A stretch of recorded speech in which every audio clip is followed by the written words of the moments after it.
this was the trick. Yeah.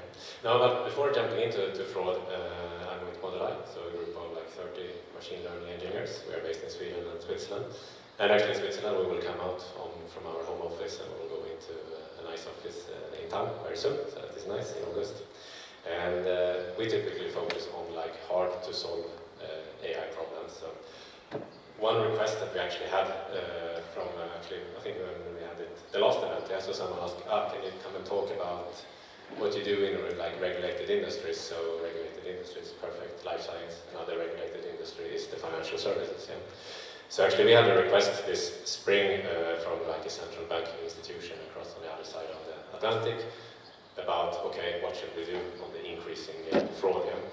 So actually we came in as the fourth consultancy to try to address this problem. So this is the case I want to share with you. But I think before we get into fraud, I think it's important that we have a quick crash course on fraud. I will not fraud you, but I can go through a bit the different types of frauds. And I think more or less, I guess everyone has either like experienced fraud today, or if you haven't really experienced fraud, at least you have experienced a fraud attempt. Yeah? And I think some that, you know, if you look in your spam email, you probably have a fraud attempt like every day or even every hour. Yeah?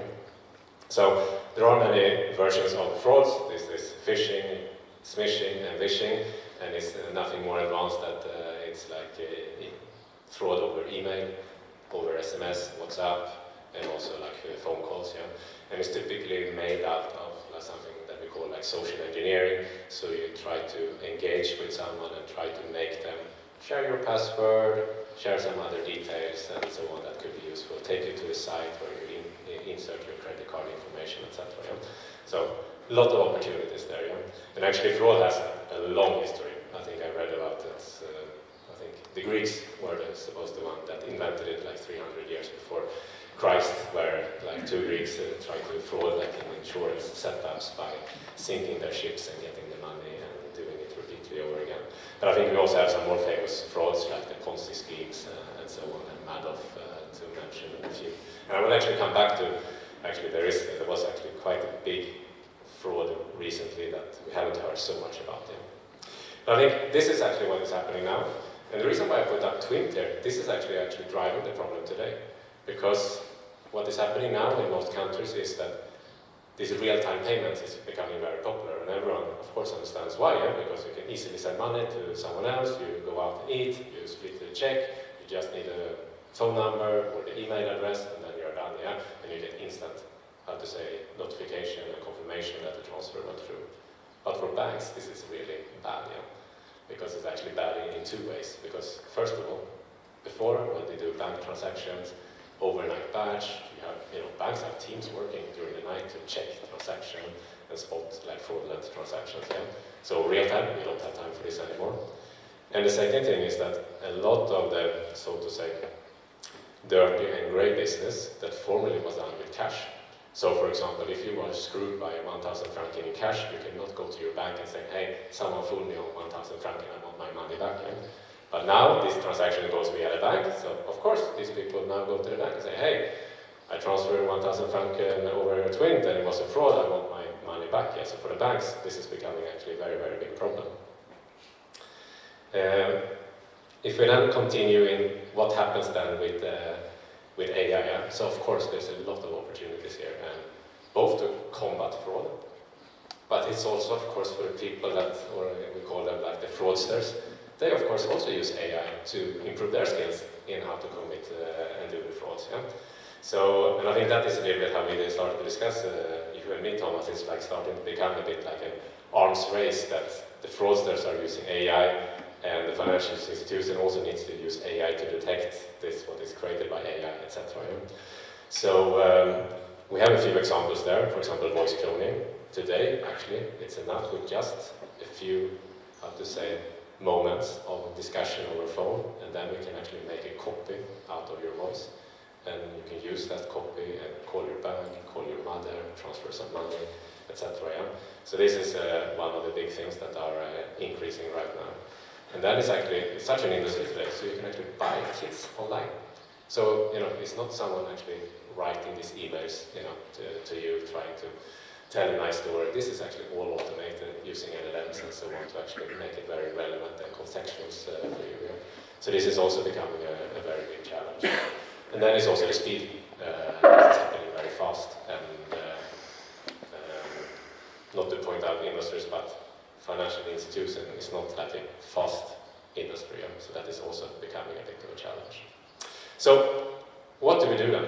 I think to take this case then we are actually working with two things, so it's actually very happy to see we talked about the graph databases before, but I think this has been proven to be very useful in fraud detection and actually even fraud prediction, which I think will be the next big thing. Yeah? Because if you imagine this type of network, and typically actually frauds are actually like international leaks, so that means that the country that has the poorest protection on frauds, the international leaks come and target this country. And this was actually the case where we were working on during the spring. Because most frauds, they are in the network, and then the traditional database is actually not so good in this, but actually, if you're using a graph database, you can suddenly have all the relations, yeah? So it's not only the transaction, it's also the beneficiary, how to say the payee, etc. And then you can start to create network and actually do something that is called like fraud scoring. So you create like a score, you can say for example 1 to 10, is this something that we need to review? And I think for banks, this is how they work, yeah? So if you have a high score, maybe you stop the transaction and so on. And also real-time transactions are actually not real-time. They are usually a delay. So if a delay is, if you have a real-time transaction that is delayed by 30 minutes, it's because it was spotted in the filter and someone actually manually has to release that transaction. Yeah? And then how you can actually improve fraud scoring also is actually to go beyond looking at transactions. Because today you can actually look into, yeah, we have a few examples here, but you can actually create like a vulnerability scoring. So, you know, how likely are you to be targeted for fraud? So create a score for that. You can also create a score for the beneficiary. So for example, the beneficiary, the one receiving money, you know, how likely is this one to be connected into fraud? And this is an area, for example, I don't know, that I'm not into crypto, but this is actually a big issue, yeah, that we have some crypto platforms, etc., and people are sending in money, and you actually don't know who is the end receiver, yeah? Because when you do a normal person-to-person or a company-to-company transaction, you actually know who is actually receiving the money, yeah? But when you send it into platform, you actually don't know who is receiving the money, yeah? So that will typically be a beneficiary. Yeah? And then lastly, actually customer profiling, which is also very interesting. For example, if you have a habit, you go to Starbucks 8 o'clock every morning, you buy a tall cappuccino, and then suddenly you're making a 1,000 franc into a crypto platform, that will be something that will be suspected. So this is actually very interesting, and if anyone has worked with like the Neo4j that was mentioned before, because this is actually very popular to use in fraud, please find me in the drinks. I'm very curious to hear about your experience with that. The second part is actually the speed. Yeah? I think this is a challenge today with many of the banks, that many banks have used machine learning for 5 or even up to 10 years to actually spot fraud. But today the challenge is that it's so creative, the fraud, so the banks maybe have 3, 6 or even 9 months to deploy a new feature. So what we are helping a different financial institution is to actually build up like an MLOps setup, so that, you know, every time like code and data is updated, then actually the pipeline reruns, and in that way, you know, we can actually stay on top of things. First of all, you can work much quicker, so actually the productivity of the team. So this is not only relevant for financial institution. I think for everyone working with machine learning that is put in operation, this is actually very, very useful. And then, of course, like the continuous deployment also, yeah, so you can actually automate how you put things new in production.